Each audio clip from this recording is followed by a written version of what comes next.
ये है 2023 का आईसीसी मेंस वर्ल्ड कप और हमने इस पूरे विश्व कप के दौरान कुछ बड़े प्रदर्शन देखे। ऐसे प्रदर्शन जो हिस्ट्री में याद रखे जाएंगे, ऐसे प्रदर्शन जिन्होंने एक टीम के मनोबल को बदला, जिन्होंने एक प्लेयर के कद को बदला और आपके और मेरे यादों में बस गए। तो आपका स्वागत है। हम थोड़ा सा जो है उन पारियों को याद करेंगे, उन प्रदर्शनों को याद करेंगे।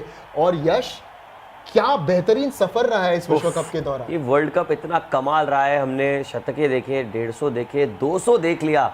और ये टॉप हाईएस्ट स्कोर्स अगर 2023 के ओडीआई विश्व कप में जो लगे हैं, उसमें ग्लेन मैक्सवेल राजा की तरह ऊपर बैठे हुए हैं। और उन्होंने जो डोमिनेट किया है इस वर्ल्ड कप में अपने बल्ले के साथ, कमाल है। उनको मौके ज़्यादा मिले नहीं, लेकिन जो मौके मिले उसका पूरा फ़ायदा उठाया। और वो जो पारी खेली 201 रनों की अफगानिस्तान के खिलाफ, वो मतलब आउट ऑफ दिस वर्ल्ड थी। आउट ऑफ दिस वर्ल्ड क्यों? इसके कई फैक्टर्स हैं। और जब आप स्कोर कार्ड को देखते हैं ना, उस मैच का, बल्कि समरी की तरफ नजर डाले, तो ये मैं आपको बताऊंगा कि अनोखी पारी क्यों थी। और अफगानिस्तान ने टॉस जीत के वानखेड़े के पिच पर पहले बैटिंग करने का निर्णय लिया। बनता था बैटिंग करना, बिल्कुल बनता था। इब्राहिम ज़दरान ने बड़ी पारी खेली। It was the first 100 by an Afghan player in the world cup. बिल्कुल। और 3 वर्ल्ड कप खेल चुके हैं ऑलरेडी। अब ये तीसरा वर्ल्ड कप है उनका, और तीसरे वर्ल्ड कप में जाकर पहला 100 लगा है किसी अफगानिस्तान के बल्लेबाज से। इब्राहिम ज़दरान जो एक बहुत हाईली रेटेड खिलाड़ी है, निशाद आपने भी कितने बार इसका जिक्र किया था। उस मैच में उन्होंने नाबाद 129 रनों की पारी खेली। थोड़े धीमे थे, लेकिन अंत में उन्होंने अच्छी एक एक्सेलरेशन दिखाई थी। रहमत शाह 30 रन थे, 26 रन शायद ही, लेकिन राशिद खान के वो 35 रन जो थे, उसी के चलते टीम का स्कोर 291 हुआ। और देखिए, चेस करते हुए ग्लेन मैक्सवेल ने जो धमाकेदार पारी खेली है, इसमें भी बहुत सारे प्रॉब्लम्स थे जो निशाद अभी बताने वाले हमें। निशाद, वो इश्यूज क्या हुए थे उस मैच में एग्जैक्टली आपके हिसाब से? अरे ये शुरू कहां से करोगे? शुरू कहां से करो? लिस्ट बनाना पड़ेगा। यश हाँ। बिल्कुल सही कहा। देखिए, सबसे पहले तो बॉल एक तो हवा में घूमने लगी और स्विंग हो रही थी। मैच वानखेड़े में था, दर्शकों को बता दें, मैच वानखेड़े में था। वो भी शाम के समय ऑस्ट्रेलिया बैटिंग कर रहे थे और लगातार विकेट्स खोते रहे। वो एक समय पर तो अजमत ओमर से ऐसे हैट्रिक पर थे, और फिर वो 93 या 94 फॉर 7 थे ऑस्ट्रेलिया जी। मैक्सवेल डटे रहे। एक बार उनका कैच छूटा, मुजीबुर रहमान ज़दरान ने छोड़ा था, और एक बार तो डीआरएस ओवरटर्न हो गया जब उन्हें एलबीडब्ल्यू दिया था, नूर अहमद की गेंदबाजी और बॉल ट्रैकिंग स्टंप्स के ऊपर चला गया। करेक्ट। वहां से हमने क्या देखा, 200 रन बाकी थे, उन्होंने चेस किए। He scored 201 not out. दूसरे छोर पर इसकी बात नहीं होगी ज्यादा, but 68 balls for 12 not out. हम 68 बॉल हंड्रेड्स के एरा में रहते हैं, मगर 12 नॉट आउट का पारी जो 68 बॉल्स में खेला गया, पैट कमिंस को भी क्रेडिट। कमाल, वो तो बहुत ज्यादा कमाल था। और ग्लेन मैक्सवेल की वो पारी, I think history of world cup cricket में one of the best 100s थे। कपिल पाजी का 175 आज तक सबको याद रहता है। ऑल्दो हमने वो लाइव देखा नहीं था, किसी ने नहीं देखा था वो लाइव, लेकिन वो एक लेजेंड ऐसी बन चुकी है कि उनसे बेटर पारी किसी ने खेली नहीं थी। लेकिन उसके आसपास अगर कोई था तो डेफिनेटली वो ग्लेन मैक्सवेल था। उनका 201 था जी। और ये क्रैम्प कर रहे थे, खड़े खड़े वो मार रहे थे। हाँ। और ये इसके वजह से मैक्सवेल की ये पारी बस टारगेट का ही सामना नहीं करना था, कंडीशंस का सामना करना था, अपनी फिटनेस को चैलेंज करना था। exactly. उसके बावजूद बड़ी बात कही आपने, बहुत बड़ी बात कही आपने कि अपने आप से उनको फाइट करना था, और ये टीम के लिए उन्होंने मैच जिताई। लेकिन मिचेल मार्श भी एक ऑस्ट्रेलियन खिलाड़ी है जो इस फहरिस्त में नंबर दूसरे पायदान पर है। अगर हम देखें तो 177 रन नाबाद इनके भी बांग्लादेश के खिलाफ आए थे, 134 की स्ट्राइक रेट है। तो ये मैच, हमने ये भी मैच डिजिटल 2 स्पोर्ट्स पे कवर की थी, हर मैच की थी, लेकिन ये मैच जो ऑस्ट्रेलिया ने चेस किया था, कमाल की बल्लेबाजी। और मिचेल मार्श का क्रेडिट देना होगा, क्योंकि ये घर चले गए थे बीच में, क्योंकि उनके जो ग्रैंडफादर है वो बीमार थे, and unfortunately he passed away. तो यहाँ फिर आकर इन्होंने शतक मारा, और इन अ वे वो एक ग्रैंडफादर को उनका ट्रिब्यूट था। एब्सोल्युटली, एक बहुत बेहतरीन ट्रिब्यूट था। अगर ऐसा ट्रिब्यूट दिया हो तो क्या खुशी होती होगी पूरे परिवार को। और ये जब अगर बात करें तो ऑस्ट्रेलिया और बांग्लादेश का मैच 8 विकेटों से ऑस्ट्रेलिया ने जीत लिया था। धर्मशाला में मुकाबला खेला गया था, एकदम बैटिंग विकेट थी, जहां पर बांग्लादेश ने एंड में जाकर चोक कर लिया, ऐसा मुझे लगा।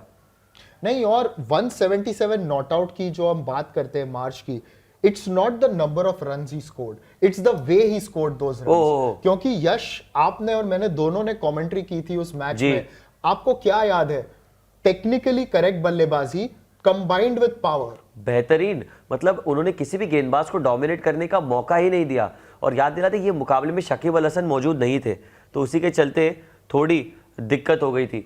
और 8 विकेटों से ऑस्ट्रेलिया ने मुकाबला वन साइडेड अफेयर हम कह सकते हैं अंत में जाकर नजर आया, जहां स्टीवन स्मिथ ने भी एक अच्छा शतक लगाया और एंड में ये रिजल्ट आया है कि मिचेल मार्श के शतक से वो one of the highest scorers बन गए थे उनके ऑस्ट्रेलिया के लिस्ट में। यहाँ पर देखिए ऑफ साइड में 117 और कितने रन बनाए down the ground, my goodness. जो हम कहा करते हैं ना कि वी में बल्लेबाजी, इसीलिए मैंने कहा टेक्निकली करेक्ट। यस, हमारे कोचेस कहा करते थे हर बार कि आप वी में खेलो, सामने V में खेलो, सामने खेलो। जी जी। और मिचेल मार्श ने उस दिन वही किया, मगर उसी एग्रेशन के साथ जो मॉडर्न क्रिकेट में हम देखते हैं, और इसीलिए ये बढ़िया पारी थी। बांग्लादेश को कोई चांस नहीं दिया। ऑफ कोर्स बांग्लादेश की खुद खामियां तो थे ही, मगर मिचेल मार्श ने जिस प्रकार यहां मैच खत्म किया, समाप्त किया, ये इस विश्व कप में उनका दूसरा शतक है। पहला शतक था पाकिस्तान के साथ। You are right. और ये यही खूबी रही है अब तक इस विश्व कप की, क्योंकि ये 2 बड़े शतक ऑस्ट्रेलिया के खिलाड़ी ने लगाए, फिर और भी शतक लगे, इसमें बड़े बड़े शतक लगे। अगर हम बात करें शतकों की तो फिर तीसरे नंबर पर निशाद क्विंटन डिकॉक का 174 फिर से बांग्लादेश के खिलाफ आता हुआ था जी। और ये क्विंटन डिकॉक ने जो 174 बनाया था वो वानखेड़े के पिच पर बनाया था, और ये एक इंपॉर्टेंट मुकाबला था साउथ अफ्रीका के परिप्रेक्ष्य से, क्योंकि इसके पहले इंग्लैंड को इन्होंने एक बड़ी तरीके से हराया था Correct. उसी विकेट पर, और 2 दिन बाद ये खेल रहे थे बांग्लादेश के सामने। मगर हुआ यूं कि पावर प्ले में ही उनके 2 विकेट गिर गए। सबसे पहले आउट हुए रीजा हेंड्रिक्स, और फिर मेहदी हसन मिराज ने एलबीडब्ल्यू किया था रैसी वैंडरडुसन को। मगर उसके बाद एक साझेदारी बनी, एडन मार्करम ने भी 60 रन बनाए। क्विंटन डिकॉक जिस तरीके से 174 उन्होंने बनाया, 382 तक लेके गए।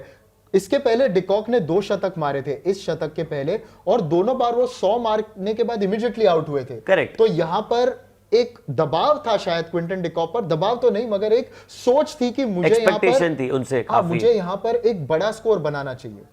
एग्जैक्टली और उसके ऊपर पूरी तरह से खरे उतरे थे वो। 174 रन मतलब बहुत बड़ी पारी होती है, और आप देख सकते हैं 15 चौके और 7 छक्के लगाए, और हर जगह पर उन्होंने अपना जाल बिछेरा जिस तरह के उन्होंने हिट लगाए थे।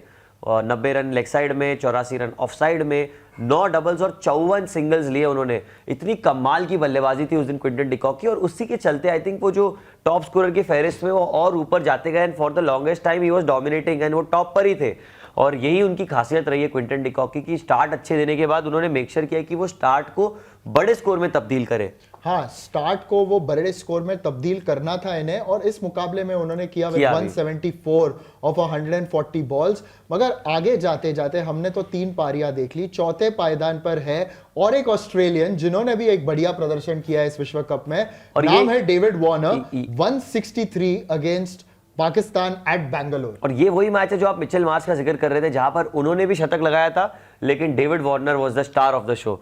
एब्सोल्युटली। और ये देखिए जो पाकिस्तान ने टॉस जीत के पहले गेंदबाजी करने का फैसला लिया, अल्टीमेटली 367 फॉर 9 बने, क्योंकि ऑस्ट्रेलिया के विकेट गिरते गए और शाहीन शाह अफरीदी ने 5 विकेट लिए। वरना एक समय पर तो जब मार्श और वार्नर बल्लेबाजी कर रहे थे, लग रहा था 400 पार तो आसानी से बन जाएंगे। बिल्कुल ऐसा लग रहा था शायद 400 पार भी हो जाए, क्योंकि 30 ओवर में उनका स्कोर अराउंड 240-250 के आसपास था। तो आखिर के जो 20 ओवर थे उसमें बहुत कम रन आए ओवरऑल अगर हम मैच की बात करें। और डेविड वार्नर का वो जो स्कोर था, बेहतरीन स्कोर था। चेस करते हुए पाकिस्तान भी एक अच्छे लय में नजर आ रही थी शुरुआत में, जब शफीक और इमाम उल हक ने स्टार्ट दिया था, लेकिन उसके बाद कोई बल्लेबाज चल नहीं पाया। मोहम्मद रिजवान ने 46 रन किए, लेकिन उसके अलावा जो लोअर ऑर्डर थी जिससे उम्मीद थी, अपेक्षा थी, इफ्तिकार थे, उसमें शादाब को लिया नहीं था। तो जो भी बाकी सारे पुछल्ले जो बल्लेबाज थे, उनसे उम्मीद ये थी कि वो मैच को खत्म कर आए, लेकिन टीम ऑल आउट हो गई एडम जैम्पा की गेंदबाजी के सामने। और ये डेविड वार्नर का जो वैगन व्हील था, इस पे भी बहुत भरपूर छक्के लगे लेग साइड में जी। और एक छक्का तो स्टैंड आउट कर रहा था जो उन्होंने हैरिस राउफ को मारा था, बैठ कर उन्होंने पीछे से स्कूप, स्वीप, पुल, पता नहीं क्या शॉट, वही बता सकते हैं। एबी डिविलियर्स वाला शॉट था कहीं ना कहीं, जो हटके वो खेलते थे लेग साइड में। एबी डिविलियर्स पीछे पहुंचा देते थे, ये स्क्वायर मारा था उन्होंने। बिल्कुल। तो उसका वर्णन देना थोड़ा मुश्किल है। बहुत ज्यादा, बहुत बेहतरीन उन्होंने पारी की थी। 9 छक्के लगाए थे निशाद उन्होंने पारी में, 14 चौके, और पूरी तरह से डोमिनेट किया उन्होंने अपने बल्लेबाजी से सामने वाली टीम को, और पाकिस्तान के गेंदबाजों को सेटल होने का मौका ही नहीं दिया। एब्सोल्युटली। और फिर जब भी हमने इस विश्व कप का शुरुआत किया था अक्टूबर 5, 2023 को, तो एक ऐसे बल्लेबाज थे जिन्होंने अपने टीम के लिए एक बढ़िया शुरुआत दी थी और उनका नाम है Devon Conway. 152 not out against England. पहले ही मुकाबले में इस विश्व कप के सचिन रविंद्र ने भी शतक बनाया था, मगर डेवन कॉनवे एक ऐसे गाइडिंग लाइट बने थे उस यंगस्टर के लिए उस दिन। ये देखिए स्कोर कार्ड। यश, किसने उम्मीद लगाई थी कि न्यूजीलैंड ऐसे इंग्लैंड को हराएंगे? बिल्कुल, वो इतनी बेहतरीन बल्लेबाजी की थी उस मुकाबले में। और याद दिलाते, विल यंग जो थे न्यूजीलैंड के ओपनिंग बल्लेबाज, वो पहले ही आउट हो गए थे। तो उनके आउट होने पर जब रविंद्र बल्लेबाजी करने हैं तो डेवन कॉनवे ने उनसे कुछ बात की होगी, यही कहा होगा कि हम धीरे धीरे खेलते हैं स्कोर को। लेकिन जब डेवन कॉनवे ने लय पकड़ी, सचिन रविंद्र अपने आप को रोक नहीं पाया, उन्होंने भी धनाधन मारना चालू किया। और जिस तरह की बल्लेबाजी हुई उस मैच में, और शुरुआत में 283 रन जब चेस करे थे तो हम यही सोचते थे शायद इंग्लैंड को मौका है, भले ही एक बैटिंग पिच है, फिर भी इंग्लैंड की गेंदबाजी में दमखम है, हमें पता था, ये बात तो हमें पता थी। लेकिन न्यूजीलैंड ने सबको शॉक कर दिया और मतलब पूरी तरह से ये मुकाबला अपने नाम करके Devon Conway star of the show बन गए थे जी। और 19 चौके 3 छक्के, runs all round the ground, almost equal distribution, singles वगैरह भी वो बहुत अच्छे तरीके से इसको पूरी तरीके से वो रोटेट करते रहते हैं स्ट्राइक को, स्पिनर्स के सामने भी, और चौके भी वो पिकअप करते रहते हैं। जी बिल्कुल बिल्कुल। और जिस तरह उन्होंने ये पारी खेली थी, 19 चौके 3 छक्के, डेवन कॉनवे एक अलग ही लेगेसी छोड़कर गए हैं अब इस विश्व कप में। लेकिन अगर हम बात करें, ये थे टॉप 5 परफॉर्मेंसेस इस विश्व कप के। इंडिविजुअल स्कोर्स की हमने बात कर ली, मैक्सवेल से लेकर कॉनवे तक सबने बड़े बड़े रन किए हैं। तो निशाद, इस बारे में और भी हम चर्चा करेंगे आगे, लेकिन आप सबका जुड़ने के लिए बहुत बहुत धन्यवाद। आगे हम और भी बातें करेंगे, तब तक के लिए विदा लेते हैं।